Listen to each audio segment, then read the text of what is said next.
Welcome to Nevada Newsmakers. On the program today, a driving force and the First Amendment. Ray Hager has the rundown. Thanks, Sam. Our first guest is Jeff Fontaine. He's the director of Nevada Department of Transportation. He'll talk about the gridlock we all face on our way to work. Our second guest is presidential historian Clay Jenkinson. Fresh from his Chautauqua performance of Teddy Roosevelt, he's going to talk about the First Amendment.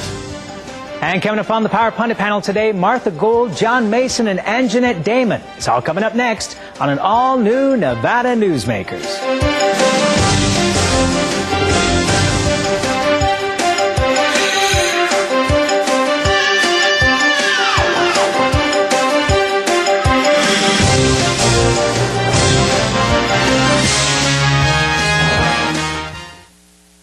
Nevada Newsmakers, brought to you in part by the Tahoe Reno Industrial Center, the world's largest industrial park, the resort at Red Hawk, and the Peppermill family of casinos. High-tech companies demand perfect world amenities. They require clean, reliable power, state-of-the-art fiber optic communications, and clean water sources. In a perfect world, companies would have immediate access to rail and interstate freeways. There would be 4-lane expressways that shorten shipping times and provide convenient commute routes for valued employees. Well, the future is now, and it's here. Welcome to the Tahoe Reno Industrial Center, the largest industrial park in the world, building economic prosperity for Nevadans. When making your decision as where to play golf, consider the resort at Red Hawk. You know you have made the right choice the moment you arrive. The friendly staff welcomes you to our award-winning pro shop. You know you've made the right decision on the first tee. The Lakes course is in the best condition in years. You know you've made the right choice after you've played 18 holes. The resort at Red Hawk, the right choice. Nevada Newsmakers is sponsored in part by the Nevada Beer Wholesalers Association. As an employer, did you know you can be held liable for negligent hiring? A background screening by Employer Links can uncover criminal records, like alcohol and drug convictions. It can verify the applicant's education, driving records, and professional licenses. Employer Links can check civil records, registered sex offender records, and Social Security fraud. Hiring the right person shouldn't be a gamble. Call Employer Links. Employer Links, protecting your investment.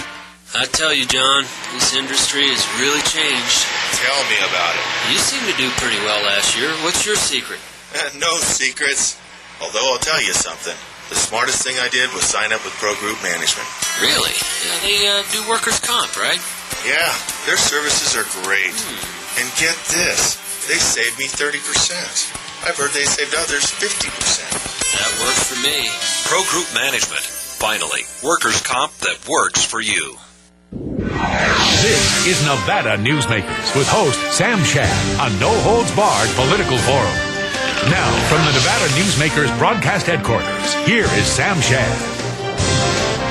And we welcome to the program the head of NDOT for the state, Jeff Fontaine. Welcome to the program, sir. Thank you very much. It's a pleasure to be here. There is a certain irony to the fact that we've just given back $300 million. We're in the process of doing so in surplus funds back to the taxpayers.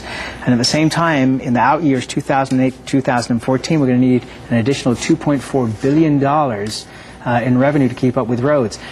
I personally have no problem with growth as long as we keep up with infrastructure. How are we going to do this? Well, Sam, first of all, what we're looking at is an analysis of the needs based on initial projections as well as our projections for revenues in the out years, 2008 through 2014.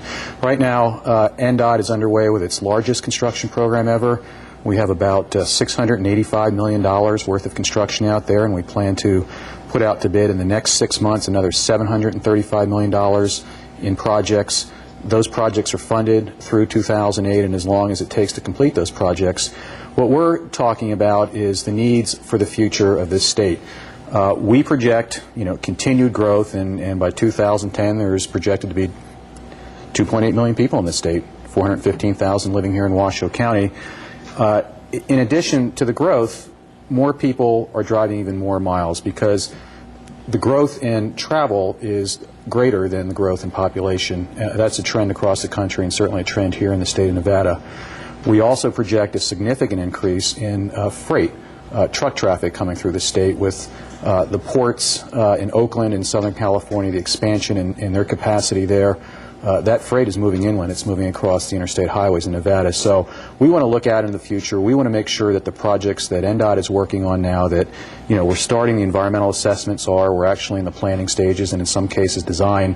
We want to make sure that we've lined those projects up and that we present those projects to the public and say, hey, they're ready to go. How are we going to fund these? We know that we're going to have a shortfall.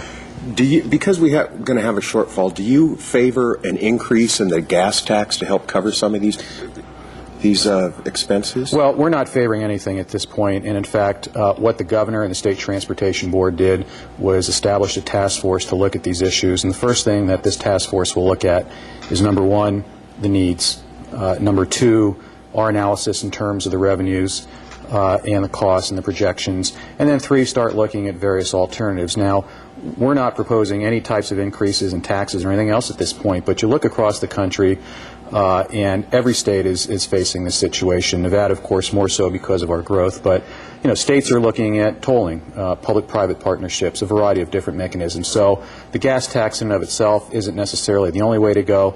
And in fact, when you look at the national level, because of the increased mileage that vehicles are getting, hybrids and things of that nature, the gas tax may not be the best mechanism for funding roads in the future. There's an interesting article in yesterday's New York Times that talked about some of the newer hybrids that are actually no more gas efficient than current cars. They're using the efficiencies of the hybrid to increase the power of the cars rather than to save gas. So it's kind of ironic there.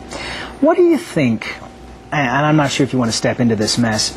We've got a situation here in northern Nevada where the Washoe County Commission is pretty much hands-off on this Tahoe Pyramid Link. This is a road that is desperately needed, and yet it seems to me that several members of the county commission have got blinders on saying, well, we can probably widen a few roads, we won't have to worry about this. Don't they have a responsibility to build the roads that we need so that we don't end up with utter gridlock? Well, locally, of course, the Regional Transportation Commission is the planning agency for those types of issues here in Washoe County, and it's a very tough issue. We face that all the time when we're looking at constructing a new freeway and the alignment, and nobody wants a new freeway through their front yard or backyard. It's a very difficult situation, but I believe that Washoe County and the RTC and the local entities here will come to a decision that's going to benefit everybody because again, as you can see, with the increase in growth and the traffic, and the community is spreading out, and we can't just afford to put everybody on Interstate 80 and US 395 and send them through the spaghetti bowl. We have to have alternate routes. Now, one of the projects that's currently underway is the I-580 project, which would link Reno and Carson with the new freeway system. Now, in this project, there are 9 bridges, and one of them cost $40 million, is over 6 football fields long. Do you think, very expensive, do you think a better route could have been planned to make this construction less expensive for the taxpayer? Well, this relates back to the earlier question. Over 20 years ago, the planning for that freeway was initiated, and of course the people in Pleasant Valley and those along the existing 395 didn't want the freeway widened through their community. The Department of Transportation looked at the other side of the hill, and the people over there didn't want it, so a compromise was drawn, not so much by the engineers, but I think by elected officials, that let's put it in a location where people will not oppose it. And the alignment we have is the alignment we have. As engineers, we certainly have a challenge. And that bridge you're talking about is necessary to span Galena Creek. It'll be a 1,700-foot long bridge, 300 feet above the creek. It'll be a magnificent structure. Of course, it's probably not the most or the cheapest way that we could have built the freeway had we different alignment, but sometimes in order to mitigate those concerns that the community has, we have to spend money to avoid those. One last quick question. We're running out of time rapidly here. Down in southern Nevada, you've got Coyote Springs going in, which is going to be a city of about 200,000 people, about an hour's drive from Las Vegas. You've got Pahrump exploding in growth, which is about an hour's drive. You've also got Jim Rhodes building homes on the Arizona side of the border. Are you planning for the kind of, are those going to be essentially bedroom communities for Las Vegas?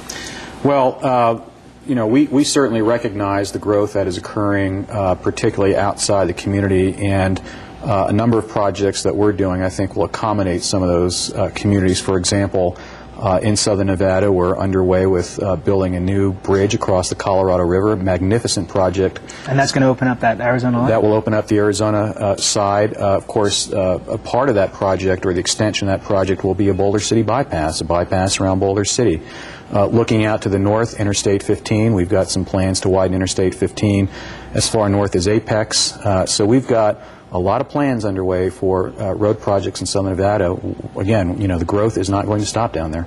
Jeff Fontaine, always a pleasure to see you. Thanks for being here. We'll be right back on Nevada Newsmakers after this. Nevada Newsmakers, brought to you in part by the Tahoe Reno Industrial Center, the world's largest industrial park, the resort at Red Hawk, and the Peppermill family of casinos. High-tech companies demand perfect world amenities. They require clean, reliable power, state-of-the-art fiber optic communications, and clean water sources. In a perfect world, companies would have immediate access to rail and interstate freeways. There would be 4-lane expressways that shorten shipping times and provide convenient commute routes for valued employees. Well, the future is now, and it's here. Welcome to the Tahoe Reno Industrial Center, the largest industrial park in the world, building economic prosperity for Nevadans.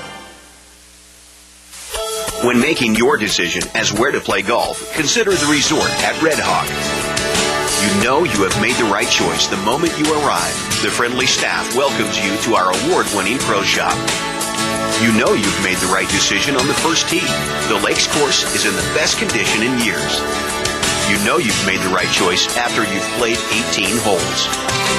The resort at Red Hawk, the right choice. Nevada Newsmakers is sponsored in part by the Nevada Beer Wholesalers Association.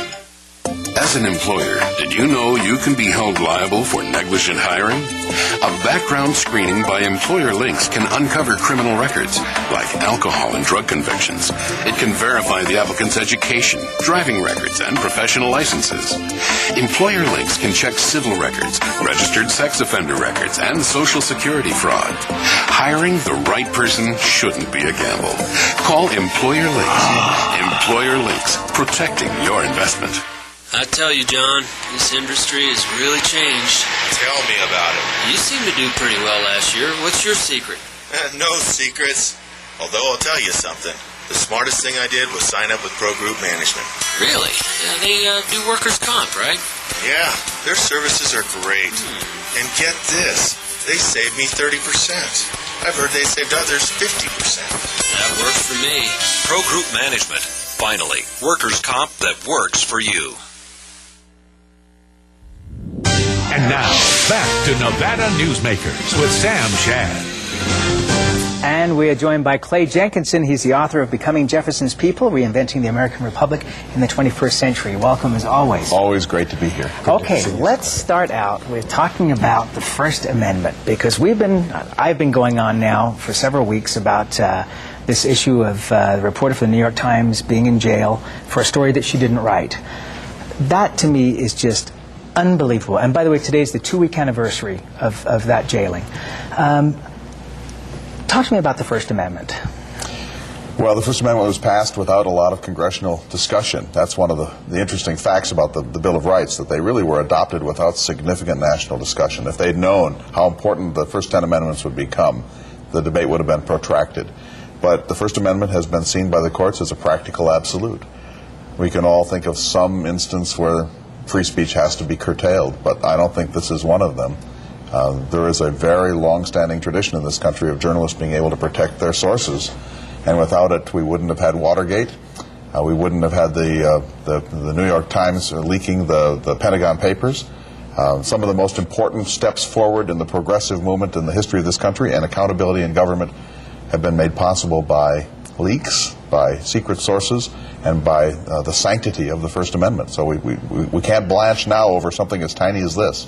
What do you think about Time Magazine giving up their sources over the Reporters Protest? I mean, I watched the Meet the Press, and Matt Cooper from Time Magazine was on there, and he just looked so embarrassed by the fact that Time Magazine gave up his emails, his confidential sources, and even though he was let off the hook by his sources to be able to go testify, What do you think about that? Well, I wouldn't have done it that way, but Time Magazine is a corporation, and they can respond to these things as they see fit. Now, he might choose not to stay at that organization after a humiliation of this sort. I don't think they've set back the cause of freedom of the press in doing so. We're living in one of the most dangerous times in human history. We don't know what the future is. The London bombings, 9/11, bin Laden is still out there. This is not routine time in American life, and so everyone, I think, is trying to figure out what the right path is, and I think there are many legitimate right paths, but I think we should try to hold out for the First Amendment because it is such a critical tool for democracy. Clay, you mentioned that Time Magazine was owned by a corporation. Many newspapers and magazines and television stations are also owned by corporations, even including the Reno Gazette-Journal. Do you think this is a bad road to go down for journalism? Oh, yeah, absolutely. First of all, too few voices. The diversity has narrowed. There's been a funneling of voices. And secondly, the sort of independence, the muckraker spirit, I think is harder to keep alive in a time like this. And I think it also creates a perception problem. Even if these journals are telling the truth, the public sees them as heavily colluded with the entertainment industry and with values that are not, strictly speaking, the search for truth. So I think it's a dangerous trend. But it's the same thing in hardware at Home Depot, and it's the same thing in books at Barnes & Noble. This is a kind of a new era of trust building, of monopolies, and at some point it's going to unravel, but it certainly shows no signs of it. Okay. Mark Felt revealed his deep throat. Was that something that was on your radar? It was. My father, who's been dead for now 11 years, was a Nixon hater before it was cool. Back in the 50s and early 60s. And when Watergate happened, I remember this, I was in high school, he took a leave of absence from his job as a banker in Jenkinson, North Dakota, and we spent the summer watching the Watergate hearings. And he cross-referenced them. And he had theories of deep throat.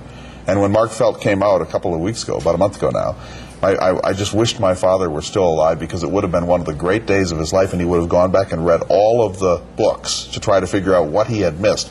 I just reread All the President's Men the other day on an airline, and it's clear that it's Mark Felt. Once you know it's Mark Felt, the book gives clues all over the place. When you read the book now, you know it had to be an FBI person. Well, Bernstein and Woodward, when that book was published, they called Mark Felt on the telephone to talk to him, said, hey, we talk about you, we don't give you your name, and he was so angry that he hung up on him. Yeah, well, there was an agreement that they would never divulge his name. And they never did. They never did, but then finally, of course, he's elderly. Apparently he has some significant mental health issues. His family is somewhat indigent, and he allowed himself to be outed very late in the game. There's a question about whether he actually was able to give rational consent to this, but it's been so long ago now that it doesn't really matter, although it was interesting to see Pat Buchanan and others still from that era, still angry and saying that he had committed treason. I don't regard Mark Felt as having committed treason.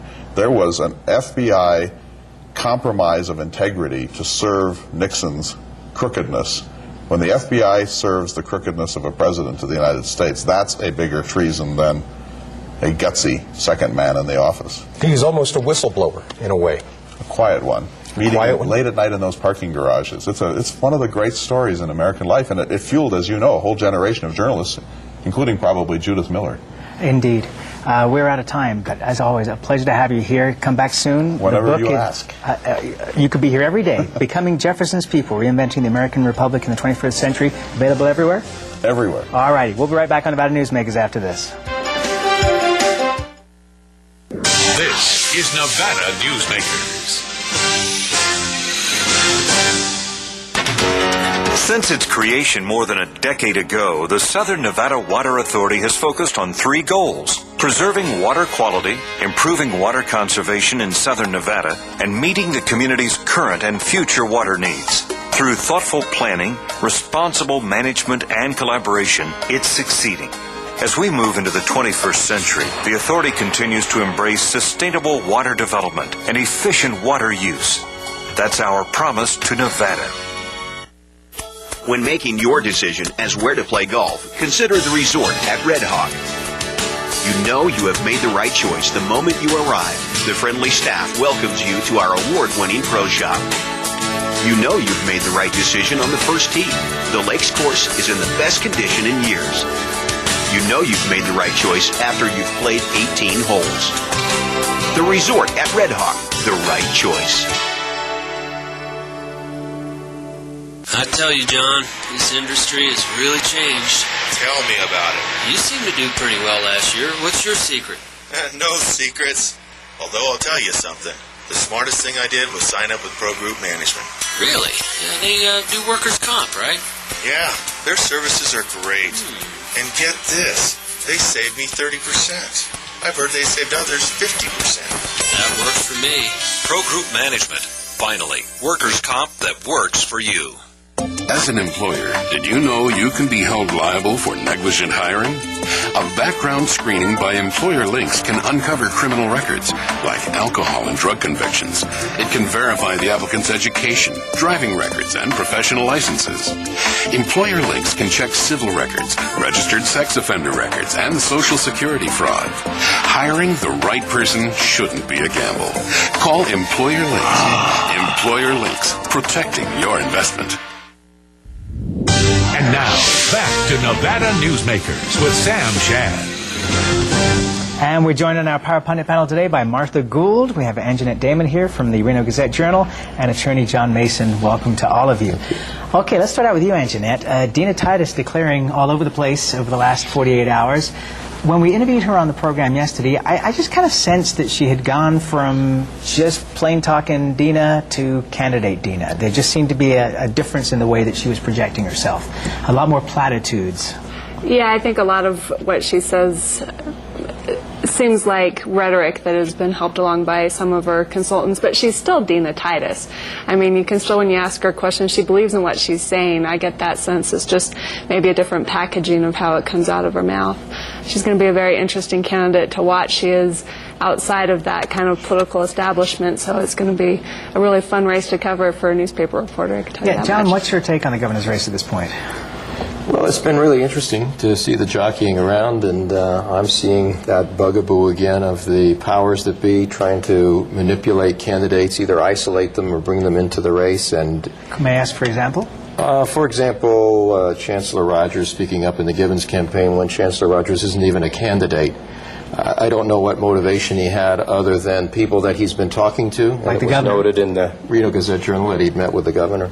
Well, why would Jim Rogers come out and make comments about Jim Gibbons when Rogers isn't even a candidate, let alone an opponent of Jim Gibbons? So that's been interesting. I thought it was a terrific idea for Dina Titus to come up here and announce here, and interesting to start in Douglas County where 40 people showed up, and Reno a handful. It's a long road when you start down the gubernatorial race, and I think she's making a good effort at it.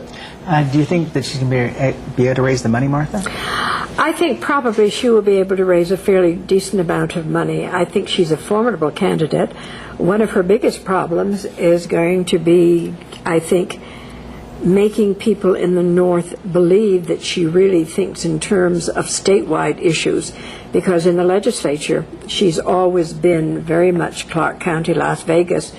And there are a lot of us around who still remember that wonderful comment she made back during Fair Share when she talked about Washoe County sucking the blood life of Clark County and Las Vegas. But a lot of people aren't going to forget that. Well, Martha, she's going to have to overcome that. That was quite a long time ago. Makes no difference. Elephants have long memories, and unfortunately they're Republican elephants. The thing about her, not fighting statewide before, she was elected by her constituents. That is correct. Fight for things in her district.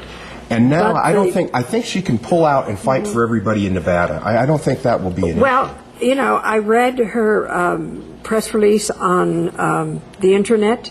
I listened to her when she was interviewed. She comes across very well. She will be a formidable candidate. And frankly, Speaker Perkins is not I don't think he runs well. I don't think he projects well. And, you know, you're not hearing anything from him. Well, we got 18, 19 months to go. Yeah, they plan to announce. You know, Anjeanette, one of our jobs is always to look for clues. And I thought it was an interesting clue about Mayor Goodman and the possibility of him entering the... Would you stop laughing? Entering the governor's race. There was an article in the New York Times over the weekend about Oscar Goodman trying to get Major League Baseball into Las Vegas. And in the article, it says Goodman has 2 years left on his second term and said that he hopes in that time a decision to bring a team to the city will have been made. Assuming a third four-year term, he insisted that a team will move here by 2011. So you see that maybe he's invested in that mayoral position down there? It seems to sound like that from the tone of that article. It could be, yeah. You know, and I think the same could be said for Mayor Bob Cashel. They've both got good things going in the cities that they're running. They're both well-liked in the cities that they run. And, you know, why kind of give up that position to go in a pretty what is looking like it's going to be a cutthroat governor's race. And we put in a position that's kind of removed, and how much power, you know, do you have over the state in that position compared to when you're mayor, you know, Mayor Bob Cashel, what he can get done in the city of Reno. It seems like a mayor can get more done in a city than the governor can in a state, because the governor has to play this balancing act with the legislature and in some cases the Supreme Court. That is correct. To move anything, it's like pushing a giant water balloon up a hill. Also, I want to point out, you said that Dina was elected to represent her constituency, and that is true. But nevertheless, the obligation and responsibility of the state legislature is the state of Nevada. Well, that's in theory, but everybody in there is just cutting up the meats to give each and she's going to have to overcome that. It will be interesting. Jim Gibbons overcame it, too, to become a congressman. I think it'll be really interesting at this stage of the game to watch how the money plays out. I think whether or not you see the powers that be in Las Vegas that hold the campaign purse strings, if they're hedging their bets and are giving to both candidates, I think the session changed things for a lot of people. When you look at Richard Perkins' positions in the neighborhood gaming thing and how that might have affected his candidacy and ability to raise money. Well, it's certainly taking away the anointment process here. I mean, I think for the first time in many, many years in the Silver State in the governor's race, we're actually looking at a race. Well, I think there is an anointment process here, but they anointed Richard Perkins, and that anointment oil does not have the same mojo that it used to. And on that note, we'll run a spot for our mojo, and we'll be right back after this. Nevada Newsmakers, brought to you in part by the Tahoe Reno Industrial Center, the world's largest industrial park, the resort at Red Hawk, and the Peppermill family of casinos. High-tech companies demand perfect world amenities. They require clean, reliable power, state-of-the-art fiber optic communications, and clean water sources. In a perfect world, companies would have immediate access to rail and interstate freeways. There would be 4-lane expressways that shorten shipping times and provide convenient commute routes for valued employees. Well, the future is now, and it's here. Welcome to the Tahoe Reno Industrial Center, the largest industrial park in the world, building economic prosperity for Nevadans. South Reno's hotspot for food, fun, and friends is the Tamarack Junction. Play over 480 of the hottest slots and video poker games. Enjoy hot times and sizzling food specials at Sully's Sports Bar, Grill, and Nightclub. Watch your favorite game on one of our jumbo high-definition plasma TVs. Enjoy great food 24 hours a day in the dining car restaurant. Or sample the best hot and cold sandwiches in the Whistle Stop Deli. The Tamarack Junction is your junction for fun. South Virginia and Abadi Ranch Parkway. Yeah. Don't forget, you can watch Nevada Newsmakers online now at NevadaNewsmakers.com. All the new shows are up by about 4 o'clock every afternoon. Well, Sam, tomorrow we have former Governor Robert List. We'll see you then.